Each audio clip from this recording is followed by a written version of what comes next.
नमस्कार दोस्तों, आज मैं आपको सुनाऊंगी सच्चा प्यार और पापा, एक हार्ट टचिंग स्टोरी। रिया अपने माँ बाप की इकलौती संतान थी। वह बड़ी मुश्किल से शादी के 8 साल बाद पूजा पाठ और बहुत सारी मन्नतें मांगने के बाद पैदा हुई थी। उसको लेकर उसके पापा हमेशा इतने इनसिक्योर थे। वो रिया को अपनी जान से बढ़कर भी प्यार करते थे। पापा को लगता था रिया की सांसों के साथ मेरी सांसें चलती हैं। उसकी हर ज़रूरत को पूरा करते। और धीरे धीरे रिया बड़ी होने लगी। पहले स्कूल गई तो फिर कॉलेज में चली गई।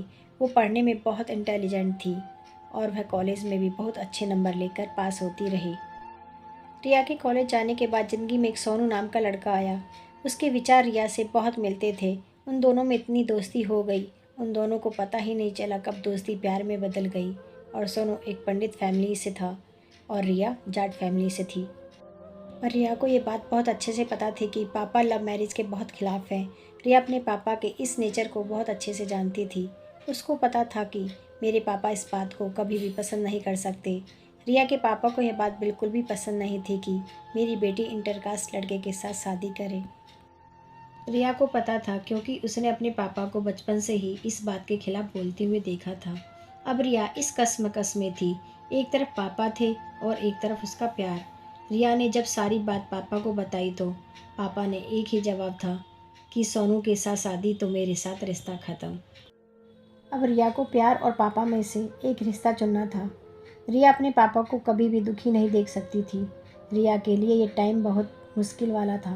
रिया ने अपने प्यार को छोड़कर अपने पापा को गले लगा लिया। रिया ने अपने पापा की पसंद के लड़के से शादी की और अपने पापा के खिलाफ नहीं जाना चाहती थी। उसने अपने पापा के लिए सोनू को छोड़ दिया और सोनू को यह कह दिया कि मेरी ज़िंदगी में और बहुत सारे सोनू आ जाएंगे। अगर मेरे पापा रूठ गए तो शायद कोई पापा और नहीं बन पाएंगे। मेरे लिए मेरे पापा मेरे भगवान हैं और अपने भगवान को कभी रूठा हुआ नहीं देख सकती। रिया का मानना था कि प्यार करने वाले लड़के तो बहुत मिल जाएंगे, मगर कोई और पापा की जगह नहीं ले सकते। रिया अपने पापा का गुरूर थी और उसने अपने पापा के गुरूर को कभी नीचे नहीं होने दिया। अगर रिया की जगह कोई और लड़की होती शायद अपने प्यार को चुनती, पर रिया और लड़कियों से अलग थी। शायद यह उसकी ऊंची सोच का फ़र्क था। उसके लिए भगवान से पहले पापा थे। रिया का मानना था जो माँ बाप इतने लाड प्यार से हर हाल में धूप छाँव से बचाते हों, उनके लिए प्यार को कुर्बान करने के लिए कोई बड़ी बात नहीं थी। पहला प्यार रिया के लिए पापा थे। पापा रिया के लिए परमात्मा का दिया हुआ सबसे कीमती गिफ्ट था। पापा को दुखी कैसे कर सकती हूँ? अगर पापा दुखी हैं तो मैं कभी खुश नहीं रह सकती, ऐसा मानना था रिया का। नहीं तो आजकल की लड़कियाँ अपने माँ बाप को छोड़कर दूर कहीं ऐसे लड़के के साथ जाना पसंद करेंगी जिसे वो अच्छे से जानती भी नहीं। और रिया ने अपने पापा के लिए सच्चे प्यार को छोड़ दिया।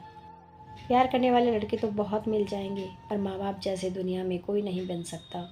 वरना आजकल की लड़कियाँ सिर्फ प्यार में अंधी होकर अपनी लाइफ खराब कर लेती हैं।